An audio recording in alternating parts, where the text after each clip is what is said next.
आप सभी को मेरा नमस्कार। पूर्व में हम पढ़ चुके हैं कि भरत मुनि ने बताया कि नाट्य में रसों की संख्या 8 होती है।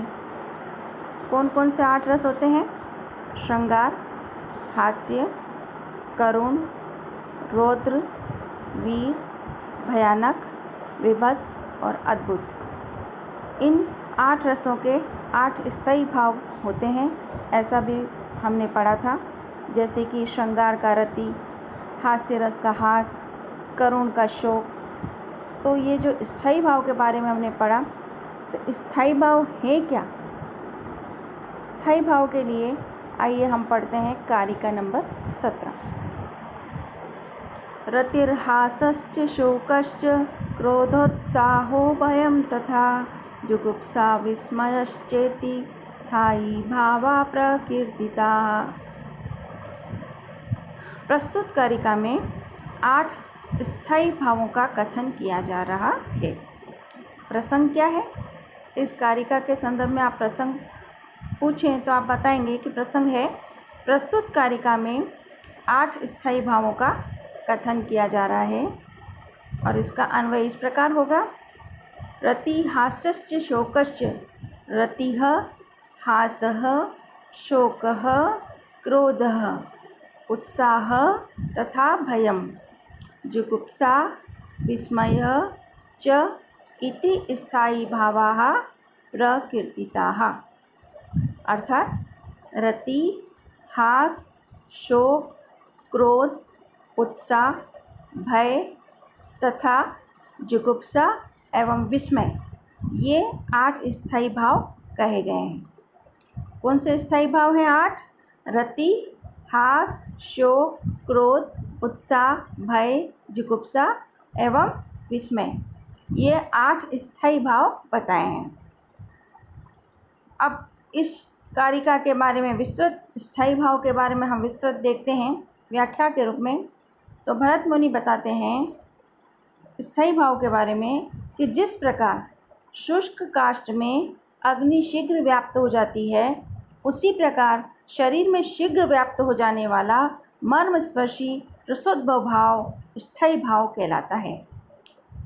जिस प्रकार शुष्क काष्ठ में, सूखी लकड़ी में अग्नि शीघ्र व्याप्त हो जाती है। सूखी लकड़ी में अगर हम अग्नि जलाते हैं तो सूखी लकड़ियाँ फटाफट जल जाती है, जल्दी से जल जाती है।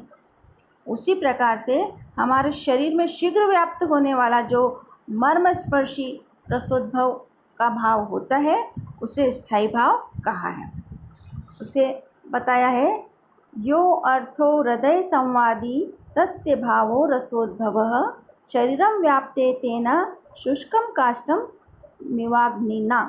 अग्नि के समान शुष्क काष्ठ में शरीर में व्याप्त हो जाती है, जिस प्रकार से जो रस शरीर में व्याप्त हो जाता है शीघ्र ही, उसे कहते हैं स्थायी भाव।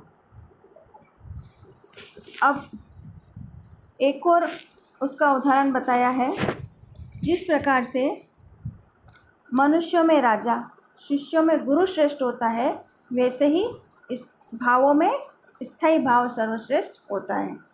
भरत मुनि ने स्थायी भाव के महत्व के बारे में क्या बताया कि जिस प्रकार से मनुष्यों में राजा और शिष्यों में गुरु श्रेष्ठ होता है, वैसे ही भावों में स्थायी भाव सर्वश्रेष्ठ होता है।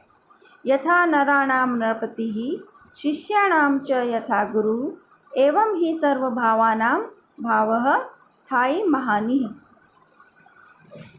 अब आगे हम अगले कारिकाओं में देखेंगे संचारी भाव के बारे में। संचारी भावों की संख्या 33 बताइए। कितनी बताइए? 33। और इन 33 संचारी भावों को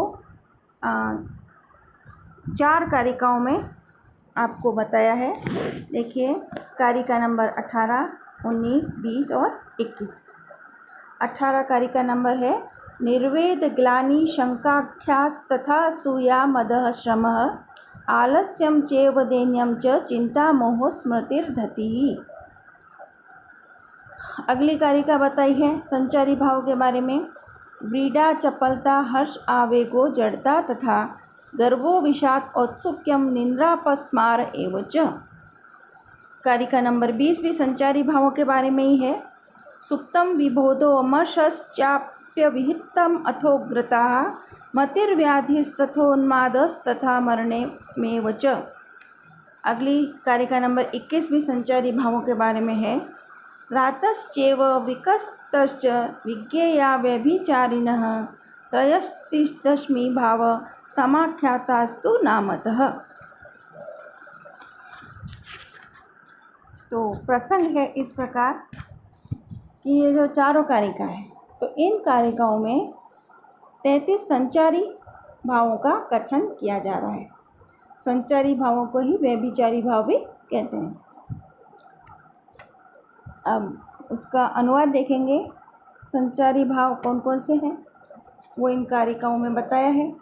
निर्वेद, ग्लानि, शंका, असूया, मद, श्रम, आलस्य, दैन्य, चिंता, मोह, स्मृति, धृति, व्रीड़ा, चपलता, हर्ष, आवेग, जड़ता, गर्व, विषाद, औत्सुक्य, निद्रा, अपस्मार, सुप्त, विबोध, अमर्ष, अविद्या, उग्रता, मति, व्याधि, उन्माद, मरण, त्रास और वितर्क, ये 33 संचारी भाव हैं।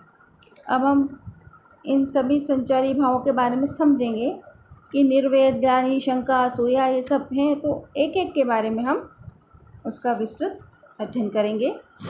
देखिए, निर्वेद किसे कहते हैं? तत्व ज्ञान, आपत्ति, ईर्ष्या आदि के कारण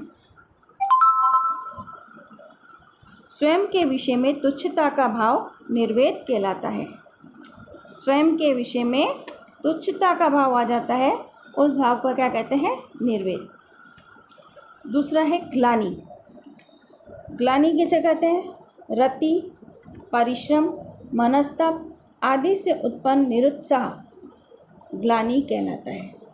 मन में परिश्रम आदि के कारण निरुत्साह हो जाता है, कुछ मन नहीं लगता, अच्छा नहीं लगता, किसी काम में कोई सूझ नहीं पड़ती, मन बेमन हो जाता है, उसे कहते हैं ग्लानि।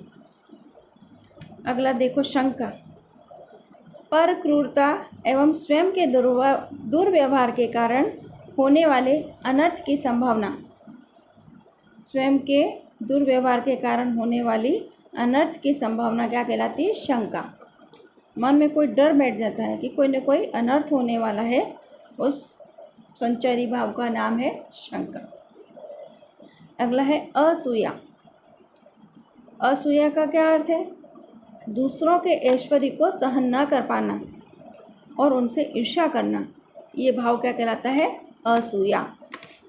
दूसरों का ऐश्वर्य या दूसरों की प्रसन्नता सहन नहीं कर पाना और उनसे ईर्ष्या करना, इस भाव को कहते हैं असूया। अगला है मद। मद्यपान करने से उत्पन्न होने वाला सम्मोह तथा आनंद मद कहलाता है। अगला संचारी भाव है श्रम। रति, परिश्रम, मार्गगमन आदि के कारण उत्पन्न खेद या थकावट श्रम कहलाता है। थकावट लग जाती है, थकान लग जाता है परिश्रम से, या कहीं चल के जा रहे हैं मार्ग में और जो थकान लग गई तो उसको क्या कहेंगे? श्रम। अगला संचारी भाव है आलस्य। परिश्रम के कारण उत्पन्न शिथिलता, कार्य करने के प्रति अनिच्छा आलस्य कहलाता है। कोई कार्य करने का मन नहीं होता, थकान लगती है, अनिच्छा होती है कि हम कार्य ना करें, उसको क्या कहते हैं? आलस्य। अगला संचारी भाव है दैन्य। दुर्गति, मनस्ताप आदि के कारण मन की तेजस्विता का नाश।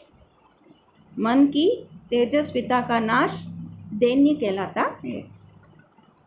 अगला है संचारी भाव चिंता। इष्ट वस्तु की अप्राप्ति के कारण उत्पन्न होने वाला भाव चिंता है। हम जो चीज़ चाहते हैं, इष्ट मतलब जिसको हम चाहते हैं प्राप्त करना, उसकी अप्राप्ति के कारण उत्पन्न होने वाला भाव चिंता कहलाता है।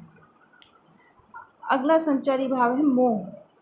भय, दुख, उद्वेग, देवोपघात यानी कि भाग्य की मार, व्यसनाभिघात यानी विपत्ति में पड़ना, इसके कारण जो उत्पन्न मूर्छा जो होती है वो मोह कहलाती है। मूर्छा जिसको कहते हैं बेहोशी, मूर्छा आना, उसको क्या कहते हैं? मोह। अगला संचारी भाव है स्मृति। पूर्वानुभूत विषय, वस्तु आदि का स्मरण स्मृति कहलाता है। स्मृति मतलब याददाश्त, मेमोरी। जो पहले से हमने जो विषय वस्तु को देख रखा है उसका स्मरण क्या कहलाता है? स्मृति। अगला संचारी भाव है धृति। अभिष्ट विषयों की प्राप्ति से उत्पन्न संतोष और अप्राप्त और विनिष्ट विषयों की चिंता न करना धृति कहलाता है।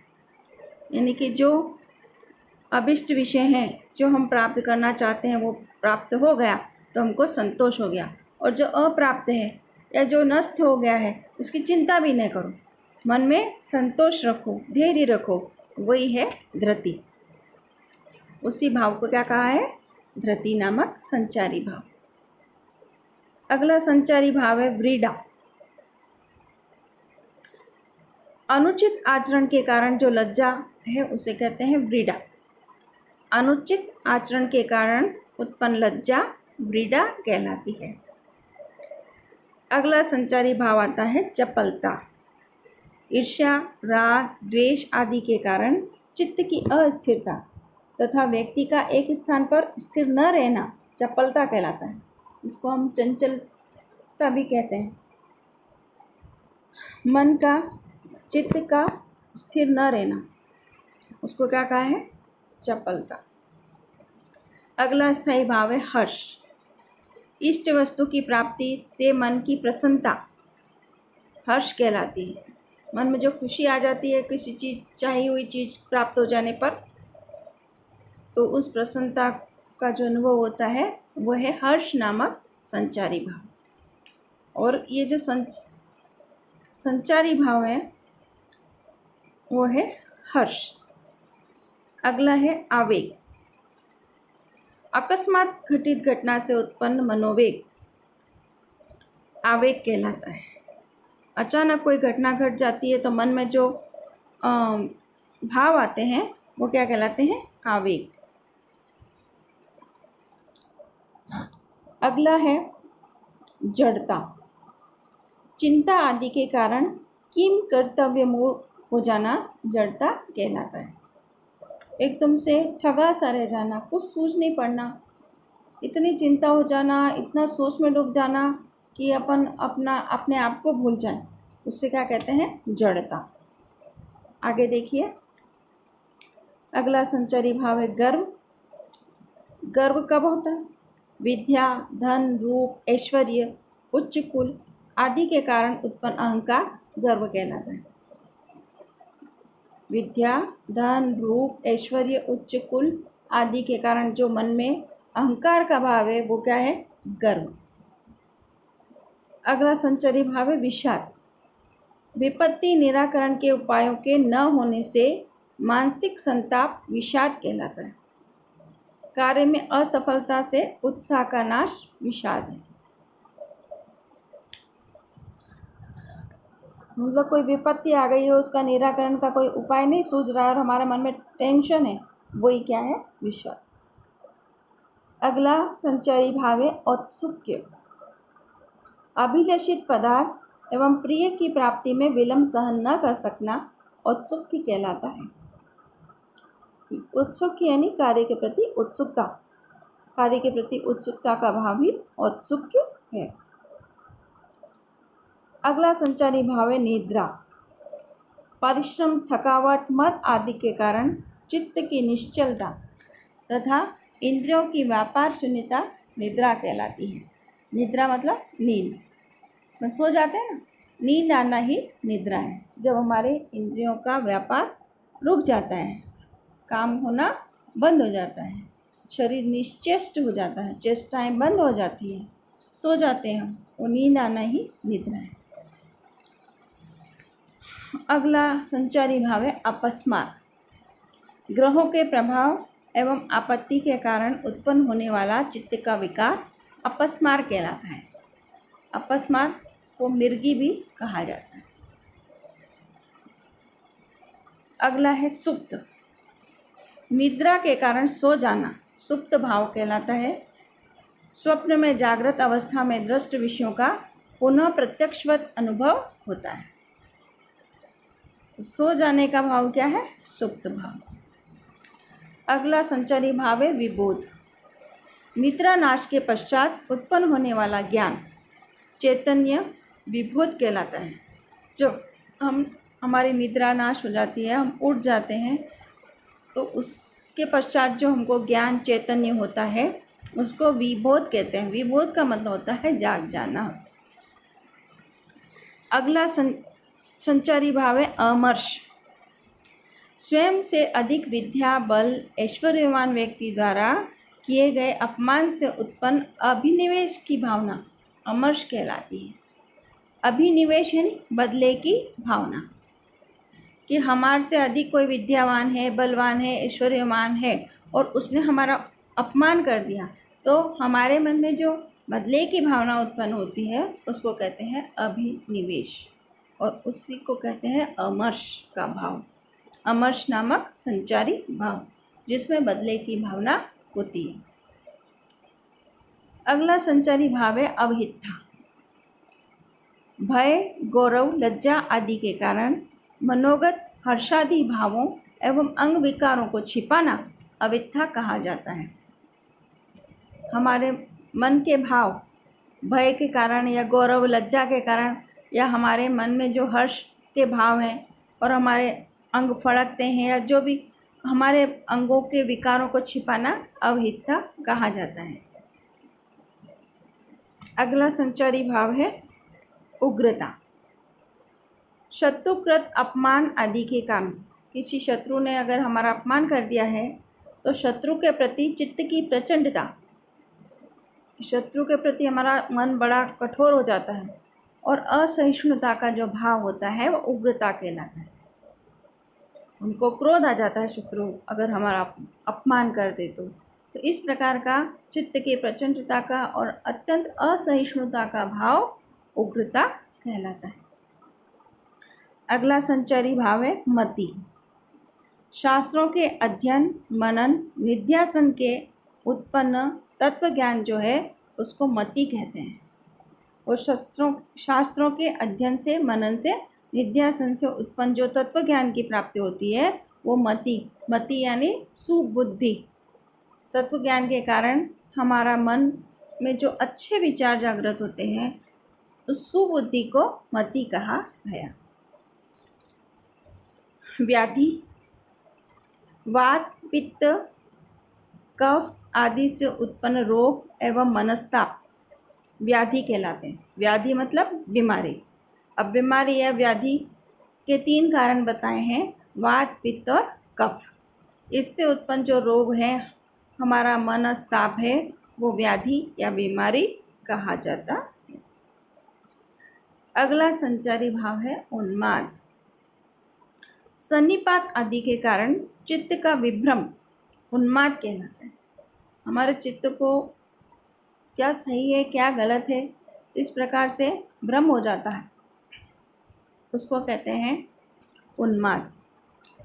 क्राम, क्रोध, भय आदि के कारण असमय हसन, रुदन, गान और प्रलपन आदि चित्त का व्यामोह उन्माद कहलाता है।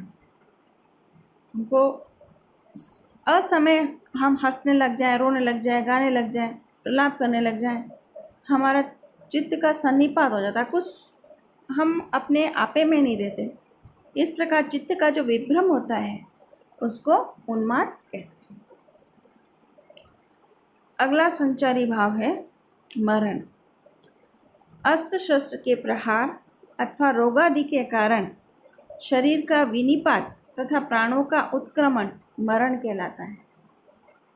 अगर हमारे शरीर पर अस्त्र शस्त्र का प्रहार है या कोई रोग हो गया है, उस कारण से हमारा शरीर छूट रहा है, हमारे प्राणों का उत्क्रमण हो रहा है, हमारे प्राण बाहर निकल रहे हैं, वो अवस्था क्या कहलाती? मरण। ये भी संचारी भाव है, मरण। अगला संचारी भाव है त्रास। प्राकृतिक क्षोभ। प्राकृतिक क्षोभ का मतलब विद्युत, वज्रपात, मेघ गर्जन, हिंसक पशु या मनुष्यों का कोलाहल। इस कारण से उत्पन्न होने वाला कंप एवं मन संताप त्रास कहलाता है। प्रकृति का क्षोभ हो या हिंसक पशु या मनुष्यों के कारण जो कोलाहल होता है, उस कारण से जो कंप और मनस्ताप होता है, उसको त्रास कहते हैं। अगला संचारी भाव है वितर्क। वितर्क अर्थात संदेहास्पद स्थिति में किसी विषय पर विचार करना तर्क कहलाता है। किसी विषय पर हमें संदेह है तो हम किसी विषय पर विचार करेंगे, उसको क्या कहते हैं? तर्क। इस प्रकार से देश, काल एवं परिस्थिति के अनुसार उत्तम, मध्यम तथा अधम पात्रों के द्वारा उक्त 33 संचारी भावों का अभिनय किया जाता है। इन 33 संचारी भावों के बारे में आज हमने पढ़ा। एक बार तो पढ़ी हमने स्थायी भाव के बारे में कि स्थायी भाव होते हैं 8 और संचारी भाव होते हैं 33। तो एक बार अपन फिर रिपीट कर सकते हैं। स्थायी भाव कौन कौन से हैं? रति, हास, शोक, क्रोध, उत्साह, भय, जुगुप्सा एवं विस्मय, ये 8 स्थायी भाव कहे गए हैं। और संचारी भाव कितने हैं? 33। वो कौन से हैं संचारी भाव? उन्हीं संचारी भावों को व्यभिचारी भाव भी कहते हैं। तो 33 संचारी भाव कौन से हैं? निर्वेद, ग्लानि, शंका, असूया, मद, श्रम, आलस्य, दैन्य, चिंता, मोह, स्मृति, धृति, व्रीड़ा, चपलता, हर्ष, आवेग, जड़ता, गर्व, विषाद, औत्सुक्य, निद्रा, अपस्मार, सुप्त, विबोध, अमर्ष, अविद्या, उग्रता, मति, व्याधि, उन्माद, मरण, त्रास एवं वितर्क, ये 33 संचारी भाव हैं। तो नाट्य में 8 रस हैं, 8 उनके स्थायी भाव हैं और 33 संचारी भाव हैं। और एक और नवा रस बताया था आचार्य अभिनव गुप्त के अनुसार, नवम रस है शांत रस और उसका स्थायी भाव बताया है निर्वेद या वैराग्य। शांत रस का स्थायी भाव क्या बताया है? निर्वेद। और भरत मुनि के अनुसार नाट्य में रसों की संख्या 8 है और संचारी भावों की संख्या 33 है। स्थायी भाव भी 8 होते हैं। ठीक, धन्यवाद, नमस्ते।